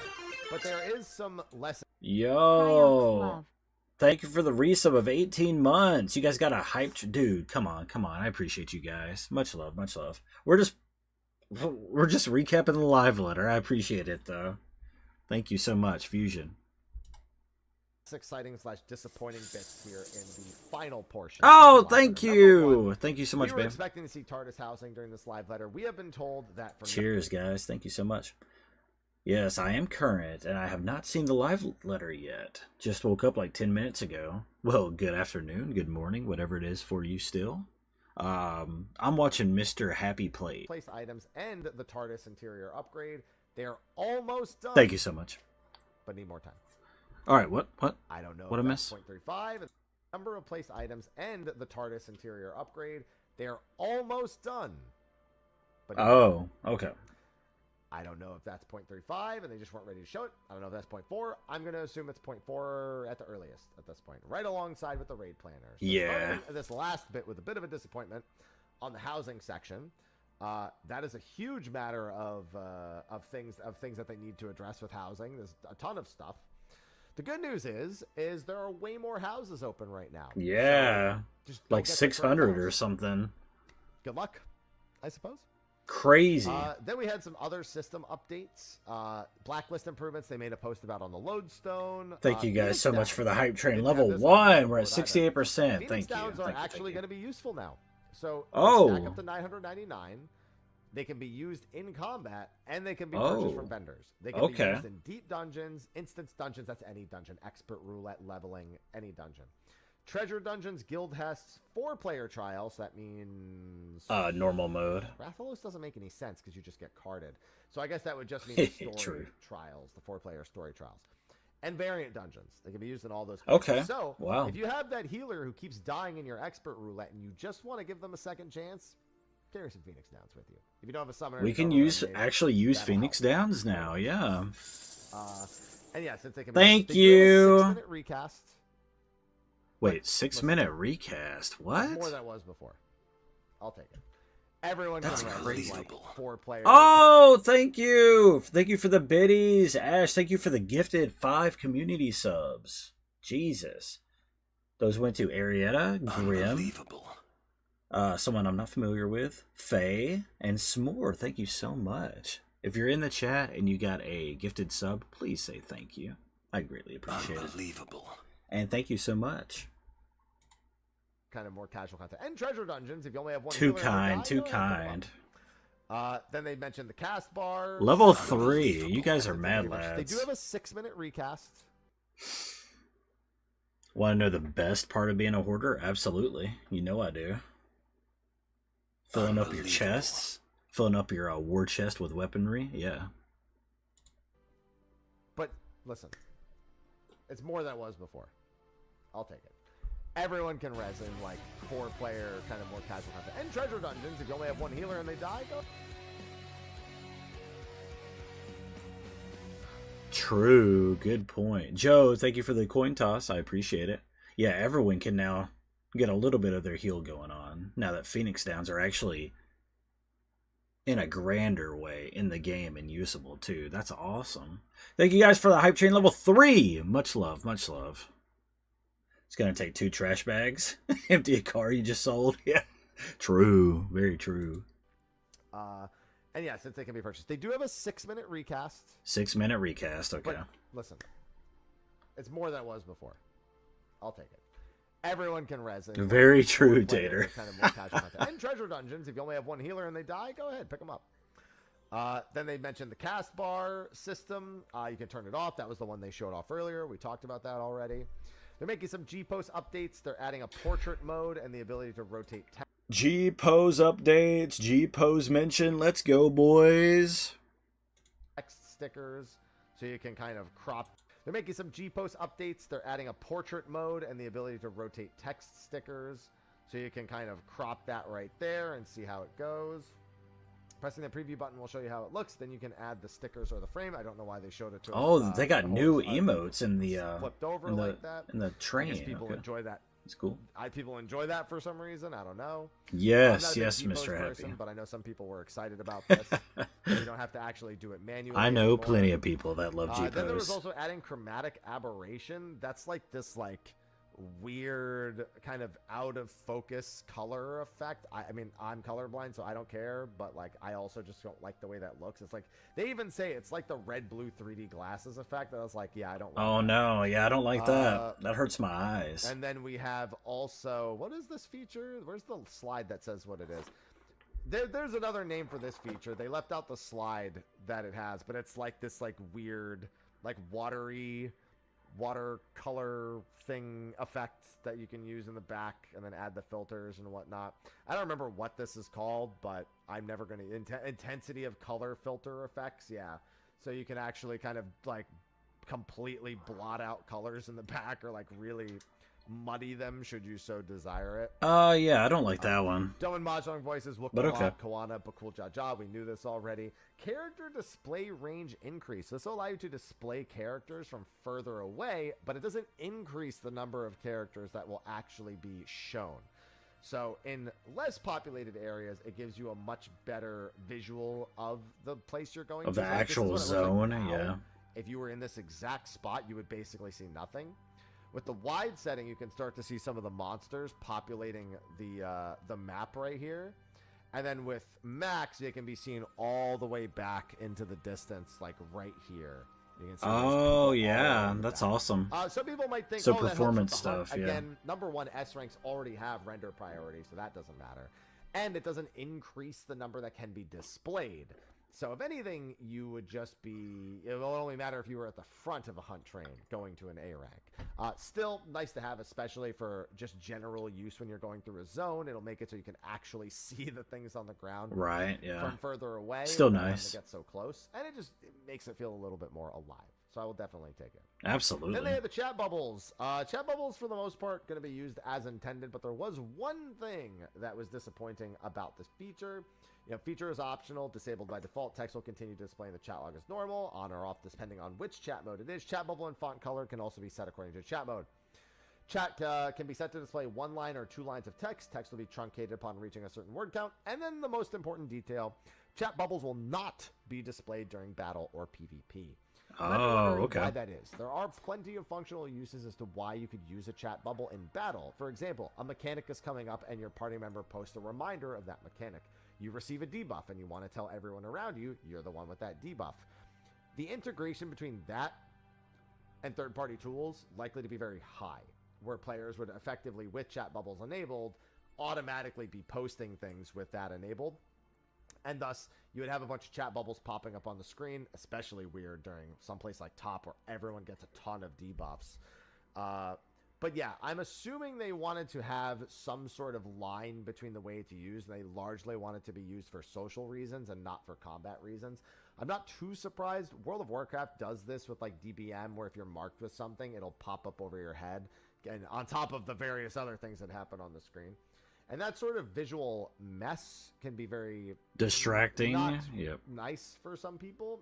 But yeah, that would definitely become a party finder standard. Yeah, that's what gets to me. DPFs not wanting you to have that on. Just a lot of visual clutter, I don't know why that would matter, because if they have it on, they'll see it. It's not like you having it disabled would mean you still have to. Only you wouldn't see it. I'm neither here nor against this. I personally just don't like using chat bubbles. It's not a feature that is important to me. But, I mean, using them in combat has functional uses. Oh, for sure, yeah. So, saying push the crystal in PvP, or just saying good match, good match, good match, good match, good match, also has its own thing. It really does just seem like they want to keep the visual clutter down for combat. I understand it, but I can't say I'm in 100% agreement with it. It's more like I'm not interested, but I don't entirely agree with that approach. That's pretty much me too, yeah. But I would assume they didn't say all that. I'm just assuming that's why they're not doing it for battle or PvP, just so it doesn't cause visual noise during otherwise, something that has, I mean, there's a lot of visual noise anyway. They're not adding to the visual noise. Yeah, exactly. Then they just spent a little bit of time showing off the settings. You know, you can enable or disable the various ones. They all have slightly different visuals depending on which chat log they're actually coming from. Hey, Seda, welcome in. How you doing over there? Each and every one of them. Welcome in, welcome in. We keep the bubble white and add color in the top corner. I hope he responds. Yeah. So then it just shows them talking back and forth. Hey, how are you doing? I'm all right. You got a nice minion.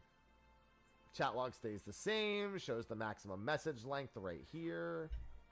Glad you're doing well. I looked over every one of those Spidey cards you sent me, and my God. One, the art's fantastic, and two, I can see using a lot of them, actually. So you can see this is where it would start cutting off when you're using it. Promising set. For how long a message is displayed. So like it's only displayed for like, let's say 5 seconds. You can't shorten that or lengthen it. They said for now, which clearly means that they're already considering allowing you It does look really cool, dude. This because it concerns the rendering burden. Okay. But it just says for now all the same. This was a feature that has been requested for a long time, and that is where they basically ended everything. After that is QVC. We didn't get FanFest. We didn't get anything 14 mobile related. We saw acrylics. We saw the Job Ice Cube tray. They're releasing a new version of the Pulse album, which has 5 additional tracks. So this is Volume 2's Deluxe Edition. Volume 2 for Pulse was split into 2 halves, each with 5 tracks. We now have the Deluxe Edition with 5 additional tracks. So I'm going to need more details because I just want the 5 additional tracks. I don't want to buy the Deluxe Edition to get 5 additional tracks. I just want to have those 5 additional tracks. So, I don't know. They're also going to be doing a Square Enix brand, a new street casual brand from Square Enix, presenting Lit Bath Apt. I'm guessing that's an existing clothing brand that's just doing some Square Enix merch. I don't like it. Looks like it's largely focused around the Loprit stuff, like the Loprit DJ stuff, because you can see all that stuff, the music stuff here, and you can see the Loprit ears basically all over everything. Right. That's going to be Japan's release date. Looks like it's going to be September 25th. But for everyone else, it's going to be late December or late January 2025-2026, respectively. Size availability for NA and EU will be large and extra large only. So that's a really interesting little bit that I missed the first time. But, you know, if it's casual wear, cool. I mean, it's not like I'm planning on hitting the gym in these things. Although hitting the gym in a large, extra large shirt could be kind of relieving at times. Yes, it can. And then there's going to be a patch note reading August 5th. Reminder, I'm not going to be doing a patch note reading at all unless I decide to do it. I'm going to be on vacation when the preliminaries come out. And I won't even be home for the patch itself. I was there for the live letter. So that's it, and that's all, man. Quite promising things, but not a whole addressing of what have been largely the recent concerns. We were told, for example, we are going to be getting a friends list update this expansion, but we haven't seen anything. We know we're getting another blacklist update as well. So there's obviously a lot of concerns that people still have, very valid concerns. And while this quantum mode thing is really cool, and it does bring a lot of WW, good afternoon. How are you, friend? It is but one feature. Welcome in. Welcome in. What is a whole host of aggression, I would say, at the moment. So 7.3, we will take it as it is. We will enjoy it for what it is, or try to, and then we will go from there. Feedback will continue to pour in. Criticisms will continue to pour in. There's nothing wrong with either. Just try to be respectful about it. Can't ask for much else at this point because we all want to see the game get better. It's just a matter of, well, how you talk to people. But anyway, that's going to be a wrap for my overview on this most recent live letter. The live letter patch 7.3 part 2 live letter. There you go. I have been awake now for 8 hours, so I'm going to rest my brain slightly while I talk to my Twitch chat. That's not going to help me rest my brain. Amen, brother. For everyone to enjoy on YouTube. Thanks for watching. Let me know what you think in the comment section of the video below, and I'll see all of you in the next one. Until then. He meant to say take care. That's his sign off. Salutations, everybody. It is Maddie here today. Before we... All right. Awesome. Cool.